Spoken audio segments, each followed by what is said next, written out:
Good morning and a very warm welcome.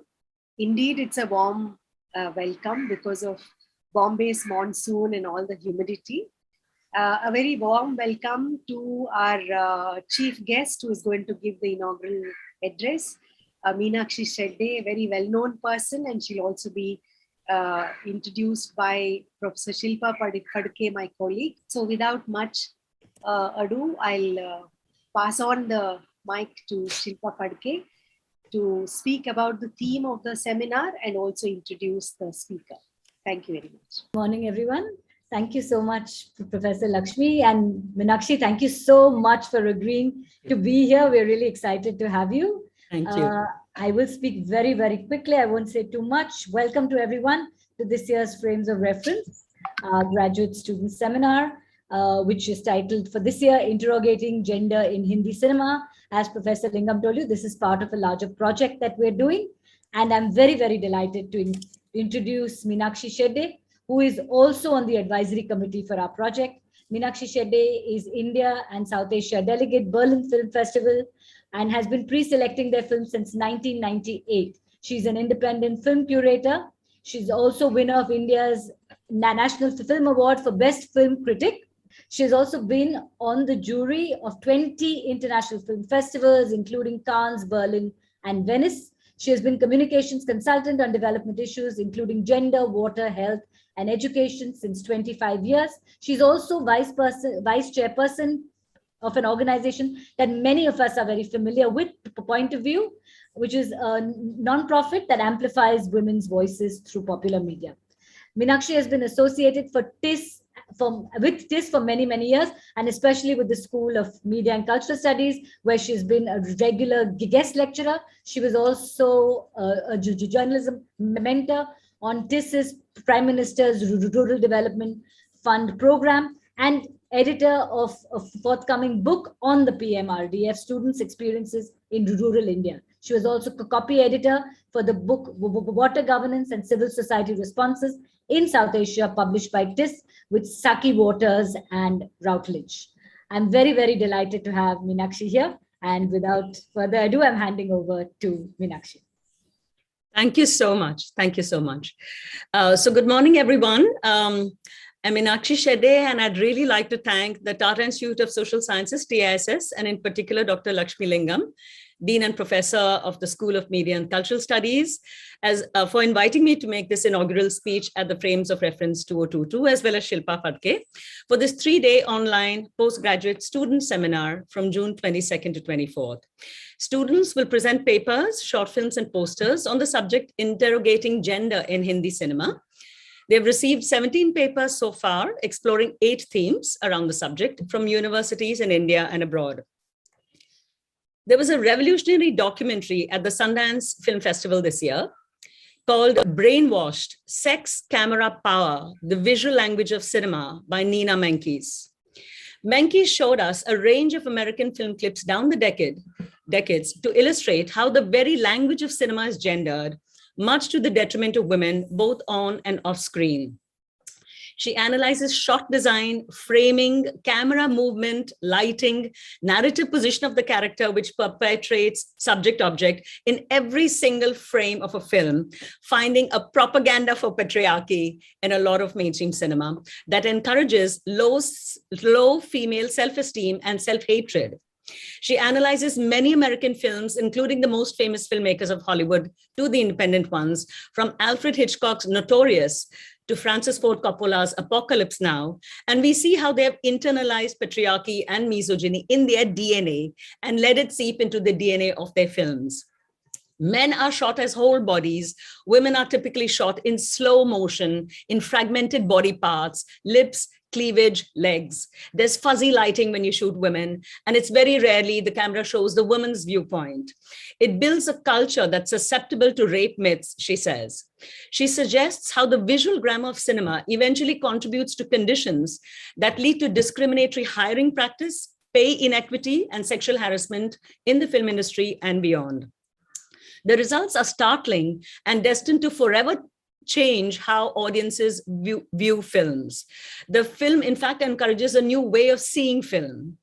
Her interviewees, in fact, include the film scholar Laura Mulvey, who invented the term the male gaze in her article, Visual Pleasure Narrative Cinema in 1975, 47 years ago. Its currency more urgent than ever. The male gaze, of course, invokes the sexual politics of the gaze and suggests a sexualized way of looking that empowers men and objectifies women. The film mentions that in 1998, 9% of the top American films were directed by women. In 2018, it is just 8%. After 20 years, it's 1 percentage point less. And the Womania study by Ormax Media and Film Companion in India suggests that Indian cinema has only 6% women directors, all of it entirely shameful, of course. In this seminar, the subjects that are studied include the female gaze, screen representations, queer trajectories, gender in the city, victims and vigilantes, masculinities on screen, viewing cinema, and horror through a gendered lens. The seminar is interested in the various ways one can engage with not only women's work, but gendered work and representation in Hindi cinema, including women's images on screen, as well as women working behind the screen, as well as women's desires and sexuality. The conference is part of a larger project titled Lights, Camera, and Time for Action, recasting gender equality compliant Hindi cinema funded by the US Consulate in Mumbai, and aims to study gender representation in Hindi films, both on and off screen, through quantitative research, and examine gender issues in the making of films, directing of films, and audience perspectives of gender representation. An edited volume and issue of Subversions, an SMCS student journal, is envisaged based on the selection of papers from the seminar. Traditionally, in mainstream Hindi cinema, women have more often than not, been portrayed as a sacrificing mother, devoted housewife, pretty love interest, a vamp, or an item number. But the papers also observe how these stereotypes are changing. And this is important because, as the Gina Davis Institute of Gender in Media reminds us, if you can see it, you can be it. Women in powerful positions with agency need to be visibilized both before and behind the camera in all aspects of filmmaking, as producers, directors, screenwriters, editors, cinematographers, choreographers, etc. It seems we're a long way off from gender parity, including in wages and even star salaries. Even in the rare heroine-led film like Gangubai Kathiawadi, Alia Bhatt said she would not ask for wage parity because the hero brings in the box office. Maybe we need a gender study on film audiences then. Are women nearly 50% of the audience? What are the actual revenues that women bring in? And what do women want to see? If we were to study this, maybe it would be a revelation, what we understand, or maybe a shock, but either way, it would be good to know. Masculinity is aligned with nation building and increasingly nationalism in Hindi cinema, as well as Indian cinema.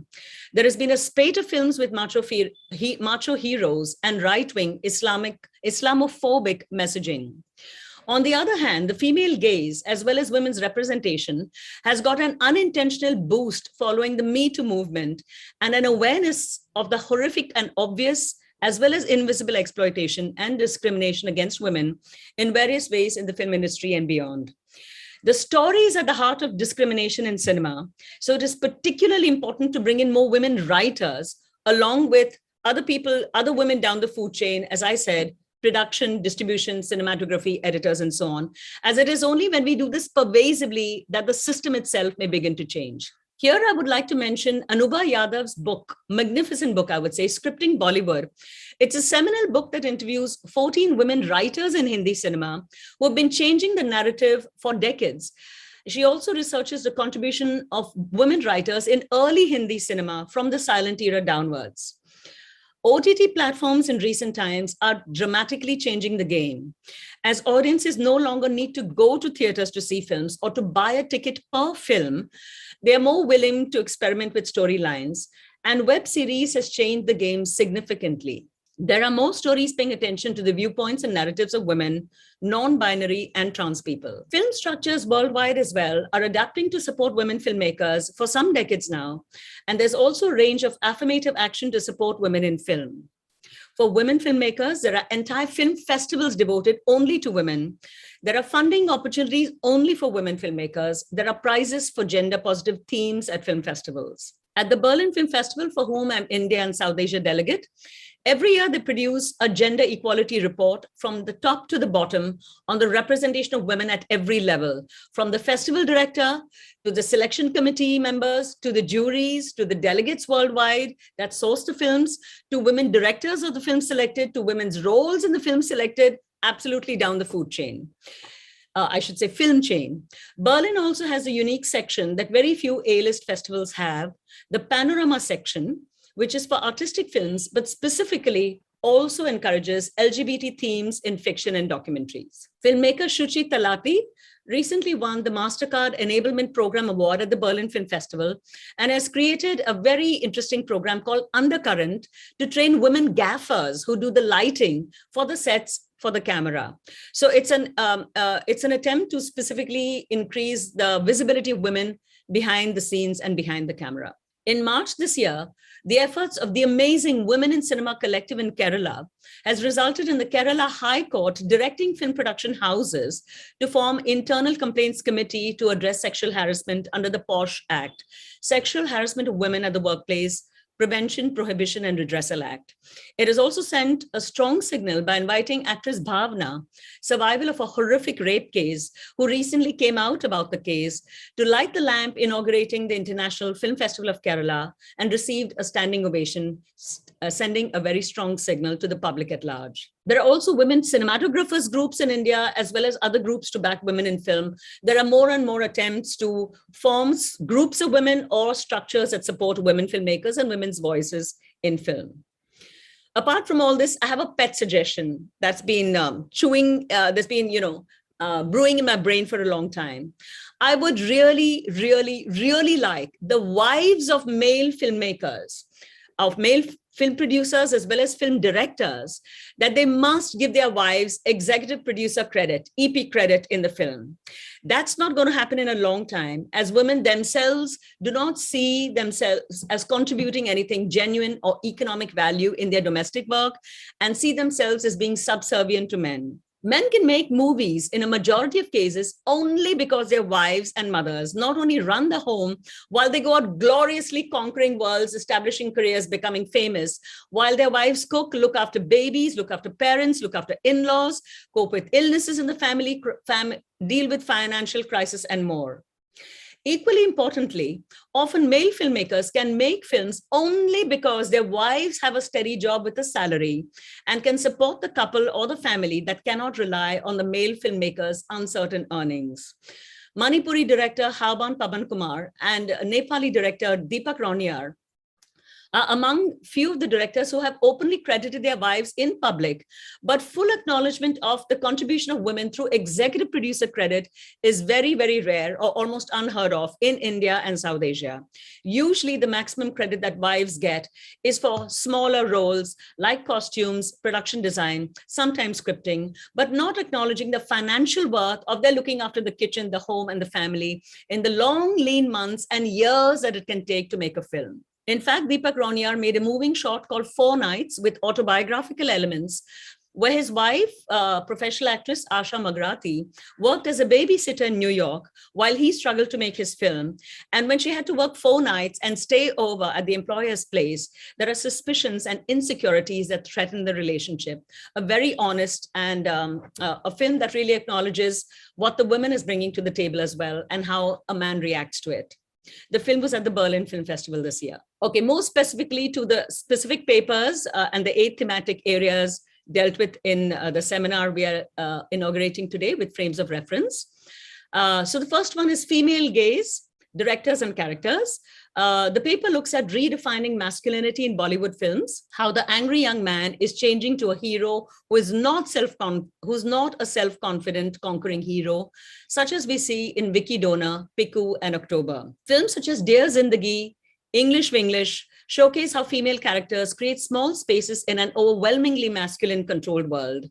Stereotypical representation of women, Muslim women, is changing, as we see in the character of Safina in Zoya Akhtar's Gully Boy, a medical student studying to be a surgeon, financially supporting her boyfriend, a rap star hopeful. Analyzing the text, screen representations, looks at the portrayals of Dalit women, largely as victims, but with also mixed messaging, as in Bandit Queen. Also, it looks at the changing portrayals of Muslim women from victims to occasionally empowered women, especially the younger generation, as in Secret Superstar, where a teenager liberates her mother from domestic abuse by her father, while also becoming a teenage singing superstar.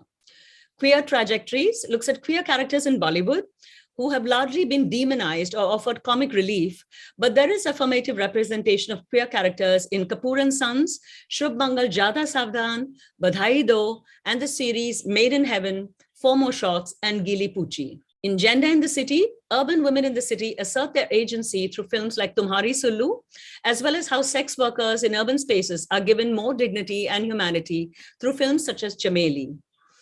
Victims and Vigilantes look at women who have usually been stereotyped as victims and vigilantes, as in the films Mom and Mardani, where mothers play this role. It also explores the representation of female cops. Masculinities on Screen looks at masculinity through the lens of disability and gender, including conditions like baldness in films like Bala and Gonkesh.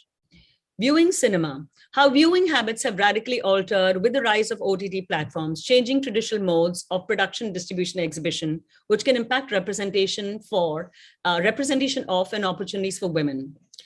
Horror through a gendered lens looks at the genre of horror cinema, featuring women churels and discusses empowering women, such as in Pari and Bulbul. I wish the participants a great seminar, and thank you so much for helping make the invisible visible in Hindi cinema and the faint beginnings of some accountability. About time too. Meenakshi, thank you so much. That was absolutely fabulous. You're very welcome. Thank you.